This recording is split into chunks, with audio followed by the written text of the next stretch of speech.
सारे पत्रकार बंधुओं का आज की प्रेस वार्ता में हार्दिक स्वागत है।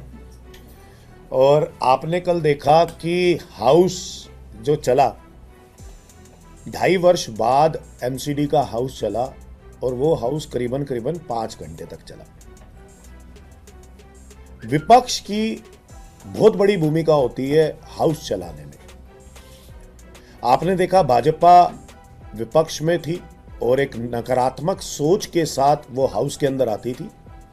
आते ही वो खड़े हो जाते थे, प्रोटेस्ट करने लगते थे, धरना करने लगते थे, अपने कोई काली प्ले कार्ड्स निकाला करते थे जिसका दिल्ली की जनता से कोई लेना देना नहीं होता था, और फिर हाउस को एडजर्न करा देते थे और बार बार ऐसा करते थे ताकि उस दिन हाउस चल ही ना पाए।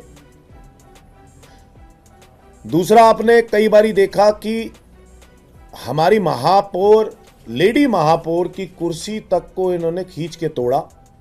माइक तो तोड़ने के उदाहरण बहुत सारे हैं कि इन्होंने काफ़ी बारी एमसीडी के अंदर, सदन के अंदर खूब सारे माइक भी तोड़े ताकि सदन ना चल पाए। कल से पहले सिर्फ एक बारी हाउस चला था और वो हाउस चला था जब भाजपा ने बॉयकॉट किया था अगस्त के महीने में 2023 में।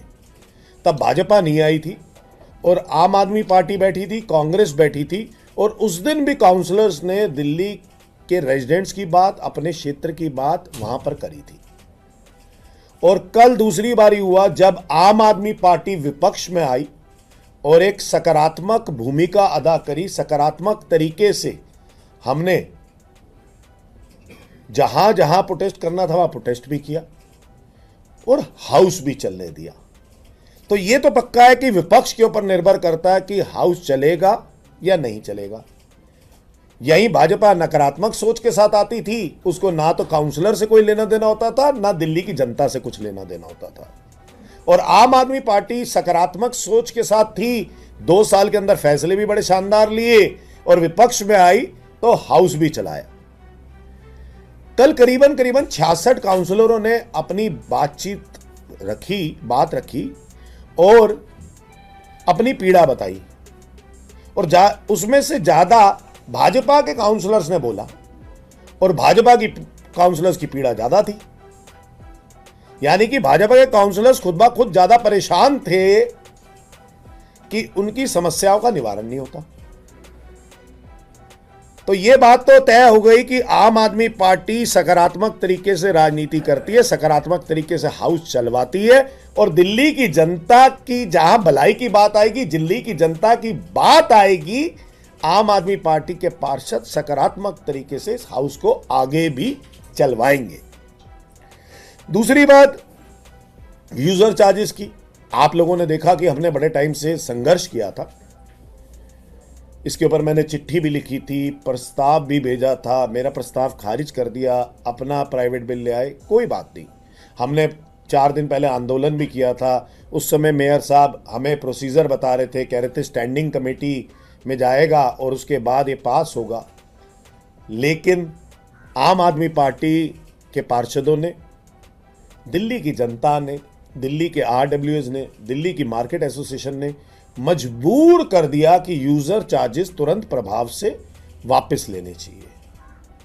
क्रेडिट भाजपा ले जाए, संघर्ष आम आदमी पार्टी का था, क्रेडिट भाजपा ले जाए, हमें कोई दिक्कत नहीं है, लेकिन दिल्ली की जनता को राहत मिलनी चाहिए। दूसरा, हाउस टैक्स पे हमने शुरू से कहा था और हाउस में पास किया था, हाउस से बड़ा कोई भी नहीं एमसीडी के अंदर।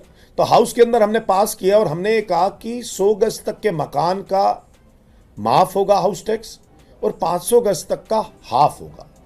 और ये जो एमनिस्टी स्कीम लेके आए हैं उसके अंदर हमने कहा था अगर किसी भी व्यक्ति का 2004 से 2025 तक का हाउस टैक्स जमा नहीं है, वो 1 वर्ष का हाउस टैक्स दे दे, पिछले वर्ष का माफ हो जाएगा, आगे रेवेन्यू आने लग जाएगा। और ये हाउस से पास है। ये सिर्फ महापौर को दिशा निर्देश देने थे, कमिश्नर साहब को, बाकी अधिकारियों को, और ये लागू हो जाता तुरंत प्रभाव से। लेकिन ये फिर भी एक अलग सी एमनेस्टी स्कीम ले आए। दिल्ली की जनता का भला हो सकता था इसके अंदर, दिल्ली की जनता को बहुत फायदा होता और एमसीडी के ऊपर रेवेन्यू काफ़ी बढ़ जाता, आगे आने वाले सालों में रेवेन्यू बढ़ जाता।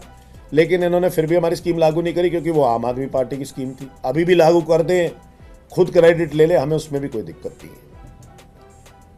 ये रही बात कल की।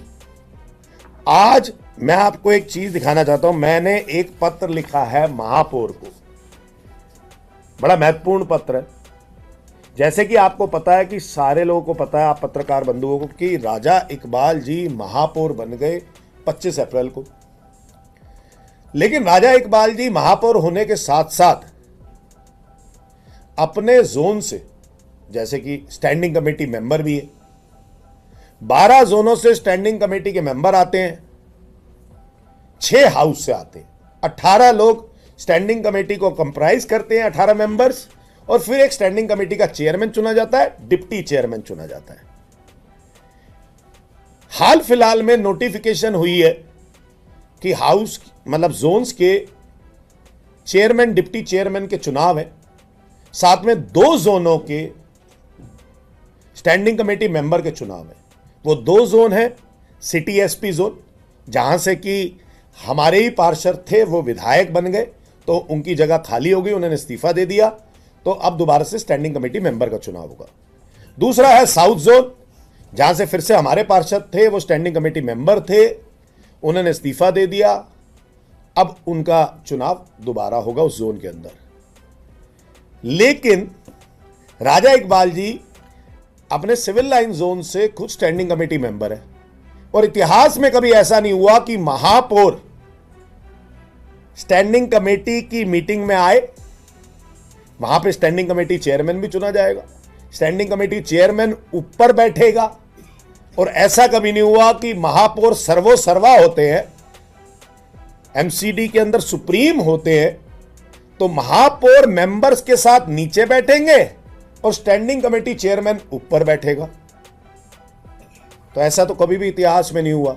और ये स्थायी कमेटी जो होती है, स्टैंडिंग कमेटी होती है, ये महापौर को रिपोर्ट करती है, अपनी रिपोर्ट इनको देती है, महापौर को देती है। तो महापौर को तो नैतिकता के आधार पर पहले दिन ही, जैसे ही वो महापौर बने, तो उनको अपने स्टैंडिंग कमेटी के मेंबर से इस्तीफा दे देना चाहिए था, क्योंकि ये तो मुझे लगता है कि एमसीडी के अंदर कहीं भी मॉरल ग्राउंड्स पे सही नहीं कि स्टैंडिंग कमेटी चेयरमैन ऊपर बैठेगा, महापौर मेंबर्स के साथ नीचे बैठेगा। लेकिन अभी भी जब मुझे लगा कि नोटिफिकेशन आएगी, जोन्स की नोटिफिकेशन आएगी, तो सिविल लाइन जोन से भी राजा इकबाल जी इस्तीफा दे देंगे स्टैंडिंग कमेटी मेंबर से, और वहां भी चुनाव होगा।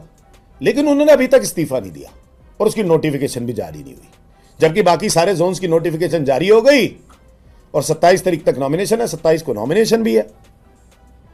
तो मैं तो राजा इकबाल जी से पुरजोर तरीके से कहना चाहूंगा कि नैतिकता के आधार पर आपको अभी, आप महापौर है, स्टैंडिंग कमेटी से इस्तीफा देना चाहिए, और आपको दिल्ली की जनता के आगे खेद प्रकट करना चाहिए कि आपने पता नहीं किस लालच के पीछे आप आज भी स्टैंडिंग कमेटी के मेंबर बनकर बैठे।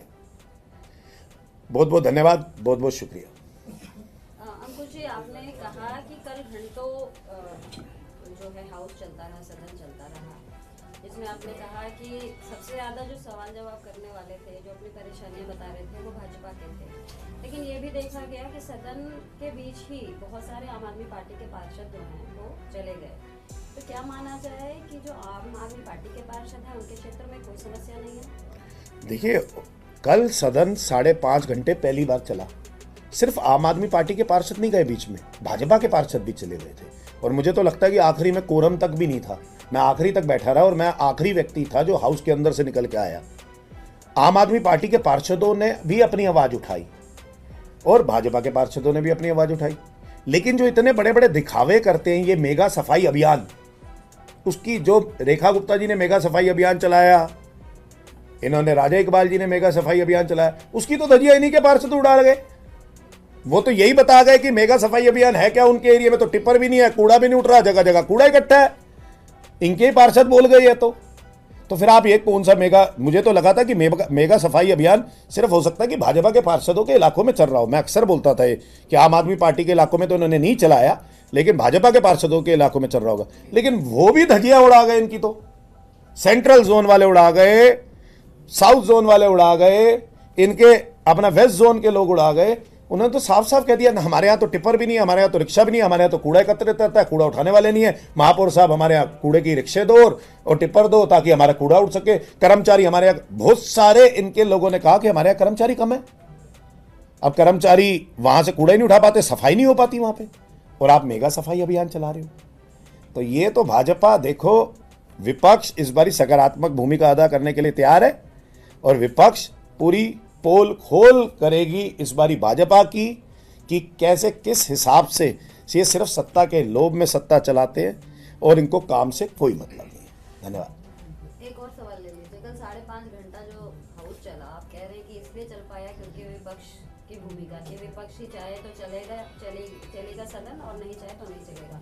मतलब आप ये बिल्कुल नहीं मान रहे हैं कि महापौर जिस तरीके से कल सब कुछ हैंडल कर रहे थे, जब हंगामा हो रहा था उस वक्त भी हमें ध्यान है कि उन्होंने एकदम से कहा कि शैली जी अब आपकी बारी है, अब आप बोलिए। वो तुरंत माइक पे गई थी और बोलना शुरू की थी।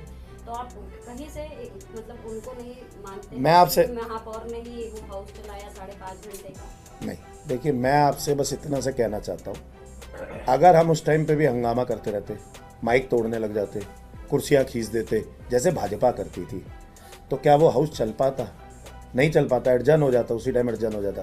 वो दोबारा आते, फिर दोबारा से हम हंगामा करते जैसे भाजपा करती थी, कुर्सियां तोड़ देती, माइक तोड़, क्या वो हाउस चलता? नहीं, कल के लिए एडजन हो जाता वो हाउस, वो अपना एजेंडा पास करते और चले जाते। वैसे ही भाजपा ने पिछले 2.5 वर्ष के अंदर नकारात्मक राजनीति सिद्ध करके दिखाई है एमसीडी हाउस के अंदर, और वो पीड़ा उनके काउंसलर्स के अंदर भी है। अब हम विपक्ष में आए, हमने जैसे ही उन्होंने नाम लिया, मैंने सबको सीट पे बिठा दिया, कुर्सी उसी टाइम कुर्सी पे बिठा दिया, ताकि हाँ अपनी बात रखो। सदन में दिल्ली की जनता की बात होनी चाहिए, अपने क्षेत्र की बात होनी चाहिए, जो जो दुविधाएं हैं वो दुविधाएं दूर होनी चाहिए, और अधिकारियों पर कंट्रोल होना चाहिए। लोग बेलगाम हो गए हैं और अपने हिसाब से काम करते हैं। धन्यवाद।